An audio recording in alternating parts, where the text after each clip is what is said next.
Hi all, welcome to football arena. Brazilian ദേശീയ ടീമിന് വേണ്ടി ഒരുപാട് കാലം കളിച്ചിട്ടുള്ള താരമാണ് ഗബ്രിയേൽ ജീസസ്. കൃത്യമായി പറഞ്ഞാൽ 2016 മുതൽ 2024 വരെ അദ്ദേഹം കളിച്ചിട്ടുണ്ട്. പിന്നീട് പരിക്കുകൾ കാരണം അദ്ദേഹത്തിന് അവസരം ലഭിക്കാതെ വരികയായിരുന്നു. ഏതായാലും 2018 വേൾഡ് കപ്പിലെ വിമർശനങ്ങളെ ചൂണ്ടിക്കാണിച്ചുകൊണ്ടുള്ള ഒരു സ്റ്റേറ്റ്മെന്റ് ഗബ്രിയേൽ ജീസസ് ഇപ്പോൾ നടത്തിയിട്ടുണ്ട്. അതായത് ഒരുപാട് പ്രതിഭകളെ ബ്രസീൽ ഉൽപ്പാദിപ്പിക്കുന്നുണ്ട്, അതേസമയം ഒരുപാട് പ്രതിഭകളെ ബ്രസീൽ തകർക്കുകയും ചെയ്യുന്നു എന്നാണ് ഗബ്രിയേൽ ജീസസ് ആരോപിച്ചിട്ടുള്ളത്. അദ്ദേഹത്തിന്റെ വാക്കുകൾ ഇങ്ങനെയാണ്: താരങ്ങളെ ഉൽപ്പാദിപ്പിക്കുന്ന ഒരു മെഷീനാണ് ബ്രസീൽ, പക്ഷെ ചില സമയത്ത് ഇതിന് വിപരീതമാണ്. ചിലപ്പോൾ ബ്രസീൽ താരങ്ങളെ തകർക്കുന്ന ഒരു മെഷീനായി മാറാറുണ്ട്.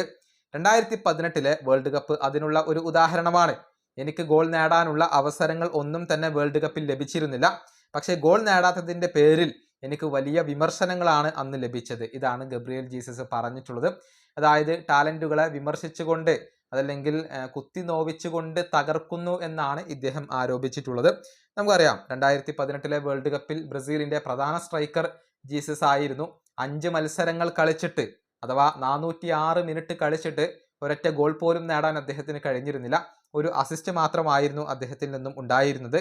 ടാർഗറ്റിലേക്ക് കേവലം ഒരു ഷോട്ട് മാത്രമാണ് ആ വേൾഡ് കപ്പിൽ ഉതിർക്കാൻ അദ്ദേഹത്തിന് കഴിഞ്ഞിരുന്നത്. അതിന്റെ പേരിൽ വലിയ വിമർശനങ്ങൾ ജീസസിന് ലഭിച്ചിരുന്നു. അതാണ് ഇപ്പോൾ അദ്ദേഹം ചൂണ്ടിക്കാണിച്ചിട്ടുള്ളത്.